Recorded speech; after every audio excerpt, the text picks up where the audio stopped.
Então, a regra da hierarquia, ela funciona também numa família, que quer dizer, aqueles que vieram primeiro são prioridade. Quem são esses? Primeiro pai, mãe, primeiro filho, segundo filho, terceiro filho, e assim vai. Então, o último filho, ele é o menor. Né? Só que, às vezes, o último filho, ele quer ser o mais mimado e o que quer mandar em todos, inclusive mãe, pai e nos irmãos. E quando ele faz isso, ele quer tomar o lugar do pai, da mãe, e ele cria um desequilíbrio no campo também, incômodo com os irmãos, e vira uma bagunça emocional, né? Que vai repercutir por toda a vida.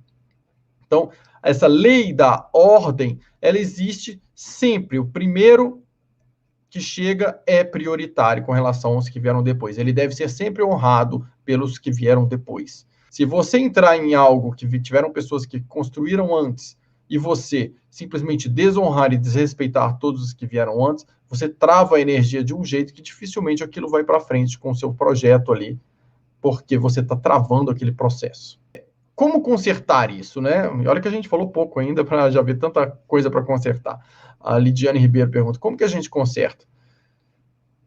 No caso de exclusão, você conserta incluindo alguém. Ah, mas e a pessoa que você excluiu, ela já morreu? Nas gerações seguintes, numa mesma família, nascerão outras pessoas com as mesmas características e com o mesmo sentimento de exclusão. Enquanto essas pessoas não forem incluídas, existe o desequilíbrio do campo se propagando naquela família.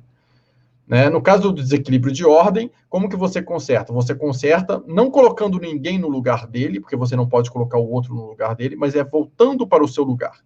Se eu sou o terceiro filho e estou querendo mandar nos meus pais e achar que eu sei mais do que eles, eu tenho que reconhecer ali o meu lugar de filho, de pequeno, aquele que é o terceiro, que tem 2 irmãos mais velhos, ainda meus pais, e eu tenho que saber qual é o meu lugar. Você conserta isso voltando para o seu quadrado, tendo respeito por aqueles que vieram antes, honrando aqueles que vieram antes.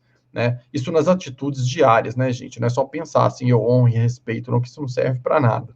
Tem que ser de coração, através do seu comportamento com essas pessoas. Então, a segunda lei, essa lei da ordem, ou lei da hierarquia.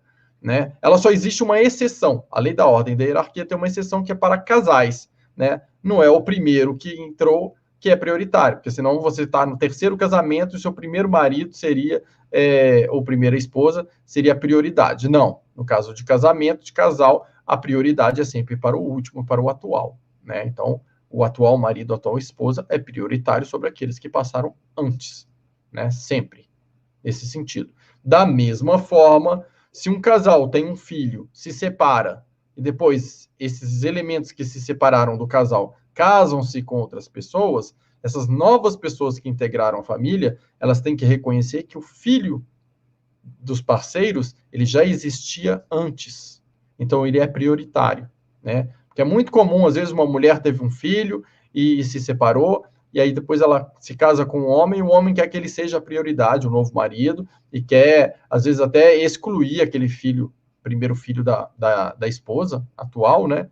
Que ela teve com outro, primeiro marido que ela teve, quer excluir, quer tratar mal, quer que ele seja prioridade, não quer dar o valor, o respeito. Enquanto ela não honra, ele não honra esse primeiro filho ele veio primeiro, gente, antes do relacionamento dele começar. Então, ele tem prioridade, sim, ele tem que ser respeitado, ele tem que ser acolhido. Então, isso explica muitas relações aí de famílias mistas que viram uma bagunça por exclusões e por desrespeito à ordem. Certo? A mesma coisa em treinamento, gente. Você está num grupo, você tem um professor que te ensina, alguém que te treinou, você tem respeito por aquela pessoa. Ou num grupo de WhatsApp, por exemplo, como é que funciona a ordem ali? Você acabou de entrar num grupo que foi criado por 100 pessoas ali, eles têm um jeito dele, as regras deles que eles criaram, tudo existe antes de você. Aí você entra no grupo já dizendo o que está certo e o que está errado no grupo, que tem que mudar. Você vai ser super mal recebido, né? Você vai criar um conflito ali dentro, porque eles já existiam antes de você. Eles criaram um grupo antes de você. Eles têm prioridade nas decisões. Você acabou de integrar esse grupo. Então, quando a gente observa isso, a gente observa um monte de confusão que a gente tem por não respeitar a ordem, né? Por não respeitar a inclusão, o pertencimento, essas coisas.